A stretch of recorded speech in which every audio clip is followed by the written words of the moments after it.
उसी श्रृंखला में ब्रज की परम परम पदवी को प्राप्त करने वाली है ब्रज की गोपिकाएं, ब्रज की सखियां। उन गोपियों ने उस परम प्रेम के पद को हंसते हंसते पा लिया। ना उन्होंने कभी ध्यान किया, ना पूरक, ना कुंभक, ना रेचक, ना प्राणायाम, ना कोई श्वास पर श्वास का लेन, कुछ नहीं किया गोपी ने, लेकिन फिर भी वो परम पद को प्राप्त कर गई ब्रज की गोपियां। और ऐसा पद प्राप्त किया कि ठाकुर जी उनके संग संग डोलते हैं, संग संग लीला करते हैं। कल आपने कथा सुनी, उनके आगे पीछे डोलते भय उनके स्वरूप को देखने के लिए। अच्छा, गोपी तो ठाकुर जी के स्वरूप को देखने को लालायित रहती थी, और ठाकुर जी लालायित रहते थे कब हमको सखीन का स्वरूप देखने को मिले। और उसके लिए वो बड़े बड़े बहाने बनाते थे। आपने एक भजन सुना होगा,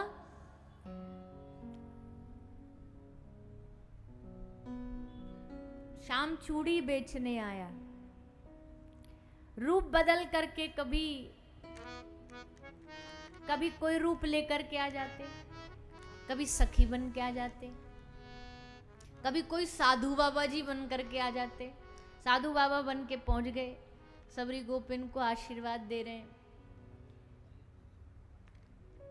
कभी एक कथा हम बहुत कम सुनाते, कभी कभी जब ब्रज की कथा होती है तभी वो भाव आते हैं। पर ठाकुर जी एक बार बरसाना में सुनहारन बन के पहुंच गए।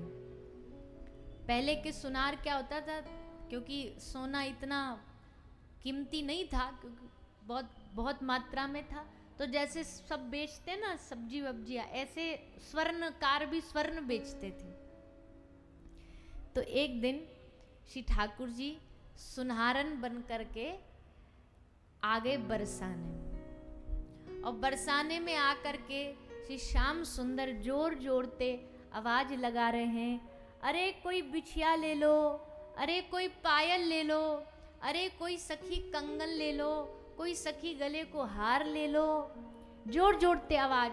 और क्या कह रहे हैं, बोले ऐसी पायल बेच रही हूं मैं, जो भी या पायल को पहनेगी ना, वाको प्रीतम, वाको जो भी प्रेमी है वहां पे एकदम लट्टू है जाएगा।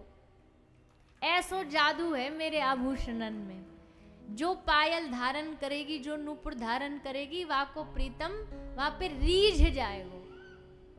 ऐसे कहती कहती सबरे बरसाने में घूम रही है। बड़ा अच्छा नाम क्या है ठाकुर जी का, गोपी बने तो क्या नाम रखा है, सांवरी सुनहारन।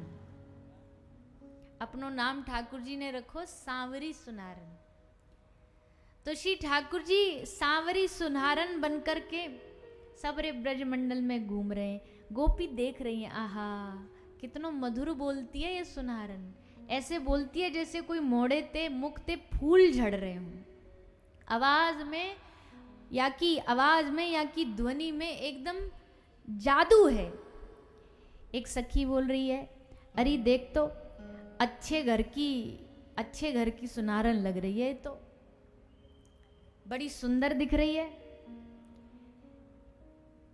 तो एक गोपी बोली, अरे सखी कहाँ ते आई है? बोले बड़ी दूर ते आई हूं, पर मैंने तो सुनी या बरसाने में लोग बड़े उदार हैं, पर यहाँ आके तो मेरी सबरी उम्मीद पे पानी फिर गयो। बड़े बेकार लोग हैं बरसाने के। तो अब ठाकुर जी चिढ़ा रहे सबन को। ठाकुर जी कह रहे हैं बड़े बेकार है, गलो सूखो, चिल्लाते चिल्लाते कहीं ने हमको पानी तक की भी ना पूछी। अरे नेक तो दया कर लेते, नेक हमको पानी पिवा दे, थक गई चिल्लाती चिल्लाती। सखी बोली ले हम दे दे पानी, पानी पिवा दियो। पानी पी के फिर का बोली, बोले अब पानी ते का काम चले, ग्राहक मिले तब कछु मजा आवे। हमको तो आज कछु बोनी ना हुई, मैं नहीं आऊंगी या गांव में कभी, आग लगे ऐसे गांव में। अब बरसानो तो महाराज ये तो श्री जी का निज महल है, यहाँ तो शंकर महादेव ब्रह्मा विष्णु सब वहां की रज बनने को तैयार है, और ये कह रही आग लगे ऐसे गांव को। तो गोपी ते सहन नहीं हुई। गोपी बोली क्या कहना चाह रही है तू? हमारी श्री जी के गांव को, हमारे बरसाने को छोटो बता रही है। अभी तेने देखो ही कहाँ है, चल हमारी श्री जी के महल, तेरी या डलिया में जितने आभूषण है एक बार में हमारी श्री जी सबको खरीद लेंगी, सारे तेरे गहने बिक जाएंगे। बोले कहाँ लेके जा रही, कौन के महल में लेके जा रही है? बोले वृषभान जी के महल में, वहां वृषभान किशोरी मिलेंगी। बस मन में लड्डू फूटा, ठाकुर जी के मन में आनंद भयो। यही के निया तो आए सुनारन बन के, यही को तो बेचने आए। चल पड़े वहां। अब वहां जैसे महल में घुसे तो हमारी ब्रज की रीत है कि कभी भी श्री राधा रानी से सीधा नहीं मिला जाता, पहले उनकी सखी ललिता, विशाखा, इंदुलेखा, इन सब से परमिशन लेनी पड़ती, आज्ञा लेनी पड़ती। तो वहां ललिता सखी खड़ी। ललिता ने गोपी से पूछी कौन है ये, किसको ले आई तू? तो सखी बोली सुनारन है। आभूषण तो पतो ना कैसे हैं या कि मैंने तो देखे ना, पर बात बड़ी प्यारी करे, बातू नहीं है एकदम, बहुत बात करे। अब या को कछु गहनो बिको ना ललिता जी, अब या को अगर ऐसी खाली भेज देंगे, यही इतनी बुराई कर रही है, सब रे जगत में जाके अपने बरसाने की बुराई करेगी। तो हम श्री जी डोरे ले आए कि श्री जी आप कुछ आभूषण पसंद आ जाए। तो ललिता सखी ने बोला ला दिखा कौन से आभूषण है। अब ठाकुर जी टेढ़े टेढ़े बोले तुमको लेना है क्या? ललिता बोली ना हमको तो ना लेना, लेना तो हमारी श्री जी को, पर पहले हम तो पहले पास करेंगी। सुनारन बोली मैं नहीं दिखाऊंगी, जो पहरेगी मैं तो वही के हिसाब के आभूषण दिखाऊंगी, अपनी वही सखी को बुला के लाओ, मैं तो वही को दिखाऊंगी।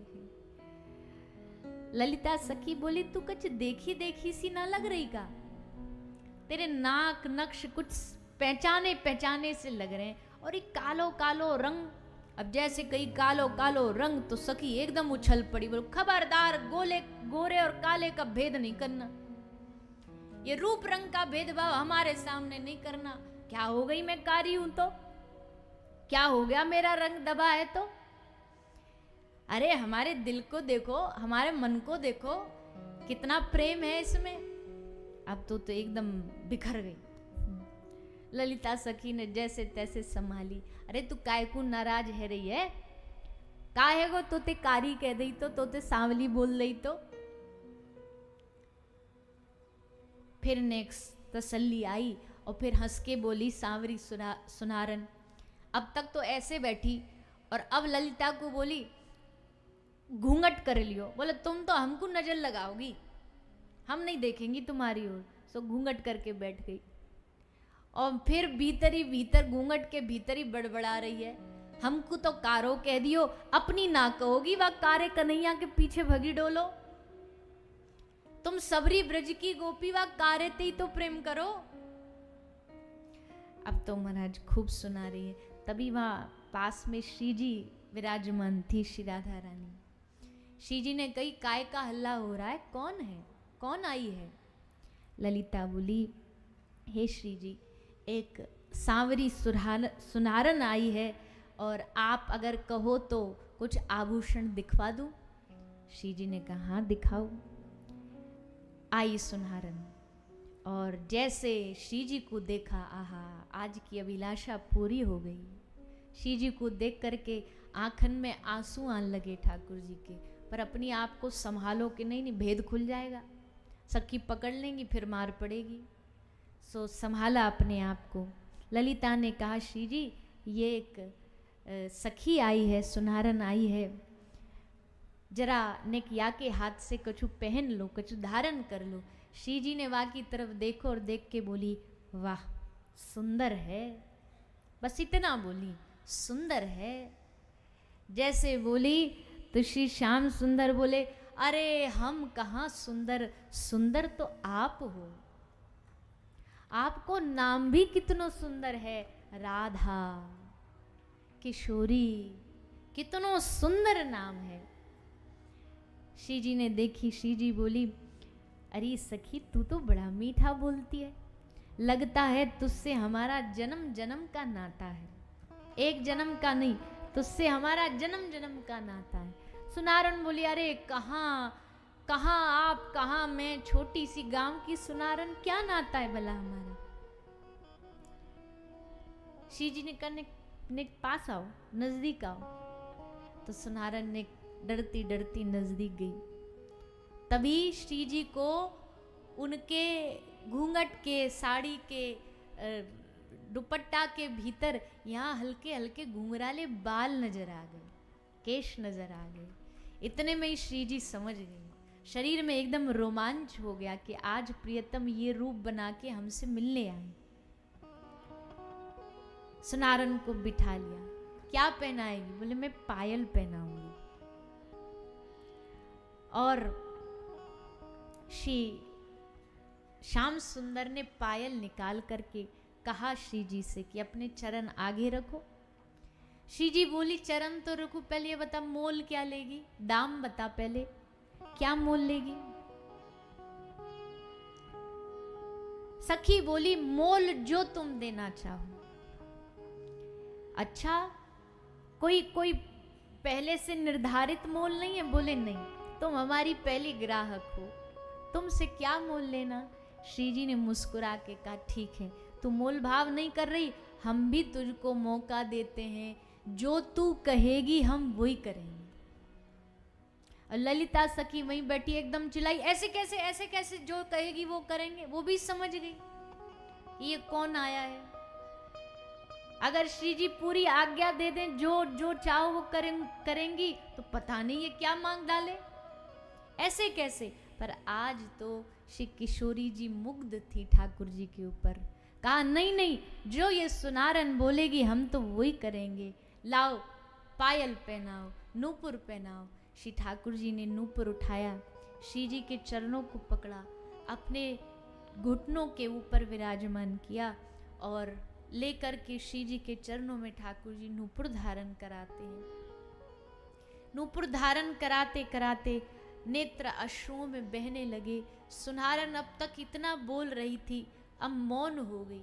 अब उसकी ध्वनि, उसकी आवाज, उसके शब्द, उसकी वाणी सब बंद हो गई। श्री जी ने कहा बोलना, तुझे मोल क्या चाहिए। ठाकुर जी ने श्री जी के चरणों को हाथ में लेके कहा मुझे इन चरणों का दास बना दो, यही मांग है, यही मोल है मेरा, इससे ज्यादा मोल मुझे और कुछ नहीं चाहिए। अश्रु को देख नेत्र पहचान गई और श्री प्यारे को, श्याम सुंदर को हृदय से लगा लिया। सब गोपियों के बीच में ठाकुर जी का भेद खुल गया। सब हंसने लगी, अरे ये तो हमारे प्यारे आए हैं, ये तो हमारे श्याम सुंदर आए हैं, आज ये रूप धारण करके आए हैं। और श्री जी ने कृपा करके श्याम सुंदर को सदा सदा के लिए अपनी दासता प्रदान करती। क्यों? क्योंकि जब वो उमंग में आती हैं, जब भाव में आती हैं, तो अपना सब कुछ लुटा देती हैं। ये दोनों ही, चाहे श्री श्याम सुंदर हो, चाहे ब्रज की गोपी हो, सब एक दूसरे के लिए ही जीते हैं। इनका जीवन एक दूसरे के लिए ही है और कोई इनके जीवन का कोई उद्देश्य